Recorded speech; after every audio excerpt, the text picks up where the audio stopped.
جوہری شجاعت پھر سے میدان میں، کاف لیگ کی قیادت ایک بار پھر انہی کے ہاتھ۔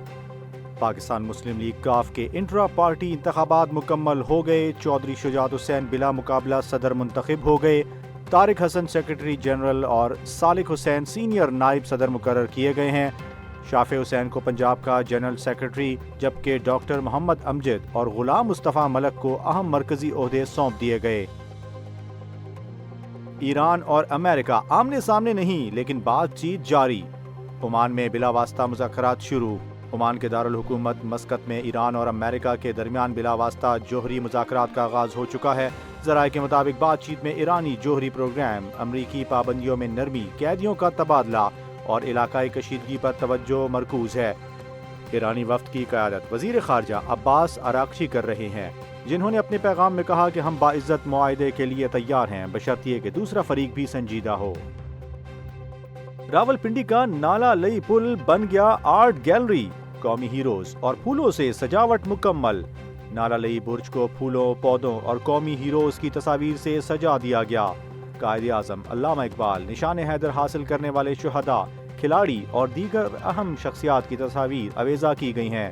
شہریوں نے خوبصورتی کے اس اقدام کو سراہا ہے۔ پی ایچ اے اور آر ڈی اے کی مشترکہ کوشش سے برج کو نیا رنگ روپ ملا ہے۔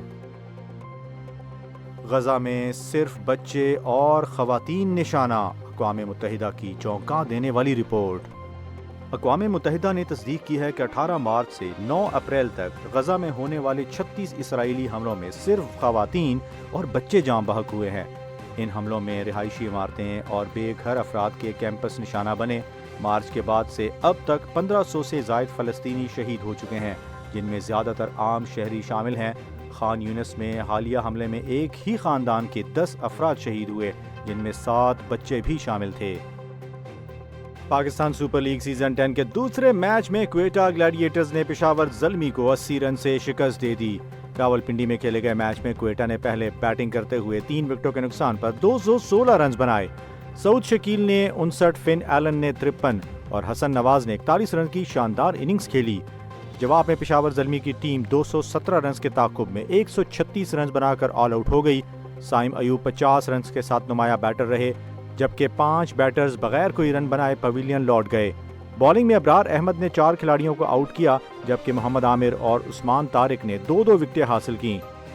دوسرے میچ میں کراچی کنگز نے ملتان سلطانز کے خلاف ٹاس جیت کر پہلے بالنگ کا فیصلہ کر لیا۔ گزشتہ کاروباری ہفتے کے دوران پاکستان سٹاک ایکسچینج میں مندی غالب رہی۔ 100 انڈیکس 3938 پوائنٹس کی کمی کے بعد 1,14,853 پر بند ہوا۔ ہفتہ بھر میں انڈیکس 7,497 پوائنٹس کے بینڈ میں رہا۔ اعلیٰ ترین سطح 1,17,601 جبکہ کم ترین سطح 1,10,103 رہی۔ اس دوران 2 ارب 78 کروڑ شیئرز کے سودے ہوئے، جن کی مجموعی مالیت 171 ارب روپے رہی۔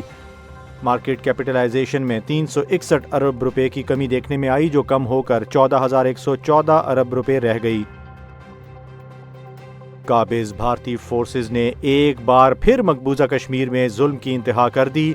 کشمیر میڈیا سروس کے مطابق ضلع کشتواڑ میں 3 کشمیری نوجوانوں کو سرچ آپریشن کی آڑ میں شہید کر دیا گیا۔ آخری اطلاعات آنے تک علاقے میں آپریشن جاری تھا۔ دوسری جانب اخنور سیکٹر میں بھارتی فوج کا جونیئر کمیشنڈ آفیسر نامعلوم افراد کی فائرنگ سے ہلاک ہو گیا۔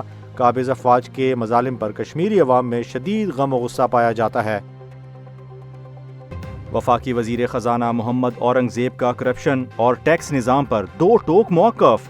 وفاقی وزیر خزانہ محمد اورنگزیب نے لاہور میں میڈیا سے گفتگو کرتے ہوئے کہا ہے کہ وہ تنخواہ دار طبقے پر ٹیکس کے بوجھ کو بخوبی سمجھتے ہیں اور حکومت ٹیکس نظام کو انتہائی سادہ بنانے کی جانب گامزن ہے۔ انہوں نے واضح کیا کہ ایسا طبقہ جس کے جائیداد یہاں ہے نہ وہاں، اسے بھی پیچیدہ ٹیکس نظام میں الجھا دیا گیا ہے، جسے اب بدلنے کی ضرورت ہے۔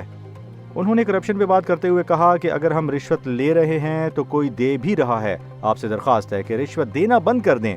وزیر خزانہ نے کہا ہے کہ وزیر اعظم اس مسئلے پر سنجیدگی سے کام کر رہے ہیں۔ انہوں نے مزید کہا کہ کسٹمز میں فیس لیس ٹیکنالوجی متعارف کرا دی گئی ہے تاکہ کرپشن اور رشوت کا رستہ روکا جا سکے۔ اسلام آباد سمیت کئی شہروں میں زلزلہ، عوام میں خوف و ہراس۔ دوپہر 12:30 بجے کے قریب اسلام آباد، راولپنڈی، چکوال، مردان، ایبٹ آباد، پشاور اور کوہاٹ میں زلزلے کے جھٹکے محسوس کیے گئے ہیں۔ زلزلے کی شدت اندازاً 5.5 ریکارڈ کی گئی ہے، جبکہ مرکز حسن ابدال سے 15 کلومیٹر دور بتایا جا رہا ہے۔ زلزلے کے جھٹکے محسوس ہوتے ہی لوگ خوف زدہ ہو کر گھروں سے باہر نکل آئے، تاحال کسی جانی یا مالی نقصان کی اطلاع موصول نہیں ہوئی۔ خیبر پختونخوا میں شدید گرمی کی پیشگوئی کے بعد پی ڈی ایم اے نے انتباہ جاری کر دیا ہے۔ ترجمان کے مطابق صوبے کے بیشتر علاقوں میں پیر سے درجہ حرارت میں بتدریج اضافہ متوقع ہے، جس کے دوران 4 سے 6 ڈگری سینٹی گریڈ تک اضافہ ہو سکتا ہے۔ محکمہ موسمیات نے خبردار کیا ہے کہ دوپہر اور رات کے وقت گرم اور گرد آلود ہوائیں بھی چل سکتی ہیں، جبکہ خشک موسم اور درجہ حرارت کی شدت آبی ذخائر پر دباؤ ڈال سکتی ہے اور ہیٹ سٹروک کا خطرہ بڑھا سکتی ہے۔ سعودی وزیر خارجہ شہزادہ فیصل بن فرحان نے فلسطینیوں کو ان کی سرزمین سے بے دخل کرنے کی تجویز کو مسترد کر دیا۔ ان کا کہنا تھا کہ غزہ میں فوری اور مستقل جنگ بندی ناگزیر ہے۔ شہریوں کو امداد سے محروم رکھنا عالمی قوانین کی کھلی خلاف ورزی ہے۔ امریکی صدر ٹرمپ کی ٹیرف اقدامات کے جواب میں کینیڈا نے خاموش مگر مؤثر حکمت عملی اپنا لی۔ الاسکا جانے والے ہر امریکی ٹرک پر 25% ٹیرف لگا دیا گیا۔ ٹرمپ حیران رہ گئے۔ عالمی تجارتی جنگ کے اثرات دنیا بھر کی معیشت کو غیر یقینی صورتحال میں دھکیل رہے ہیں۔ صدر مملکت آصف علی زرداری ہسپتال سے ڈسچارج، طبیعت میں بہتری۔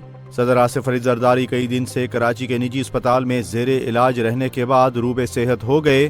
ذاتی معالج ڈاکٹر عاصم حسین کے مطابق کورونا کا ریپڈ ٹیسٹ منفی آیا۔ صدر کو فیزیو تھراپی جاری رکھنے کی ہدایت دی گئی ہے۔ صدر زرداری کو 1 اپریل کو طبیعت ناساز ہونے پر اسپتال منتقل کیا گیا تھا۔ خیبر پختونخوا میں غیر قانونی غیر ملکیوں کے خلاف گھر گھر سروے۔ آئی جی خیبر پختونخوا ذوالفقار حمید کے مطابق صوبے بھر میں غیر قانونی طور پر مقیم غیر ملکیوں کے خلاف کارروائی کی جا رہی ہے۔ پولیس ٹیمیں ہر ضلع میں گھر گھر جا کے سروے کر رہی ہیں اور جہاں بھی غیر قانونی غیر ملکی پائے جا رہے ہیں انہیں واپس ان کے ملک بھیجا جا رہا ہے۔ آئی جی نے کہا کہ رضاکارانہ واپسی کا عمل بھی جاری ہے اور اس حوالے سے ڈیٹا مکمل موجود ہے۔ امریکہ چین تجارتی جنگ کی لپیٹ میں ہالی ووڈ فلمیں بھی آ گئیں۔ چین اور امریکہ کے درمیان تجارتی کشیدگی میں ایک نیا موڑ۔ چین نے ہالی ووڈ فلموں کی درآمدات محدود کرنے کا اعلان کر دیا۔ چینی نیشنل فلم ایڈمنسٹریشن کے مطابق اب سالانہ صرف چند مخصوص امریکی فلموں کو ہی درآمد کی اجازت دی جائے گی۔ یہ فیصلہ امریکی ٹیرف میں اضافے کے رد عمل کے طور پر سامنے آیا ہے۔ واضح رہے کہ چینی باکس آفس پر ہالی ووڈ فلموں کا شیئر پہلے ہی صرف 5% رہ گیا ہے، جبکہ مقامی فلمیں 80% حصہ رکھتی ہیں۔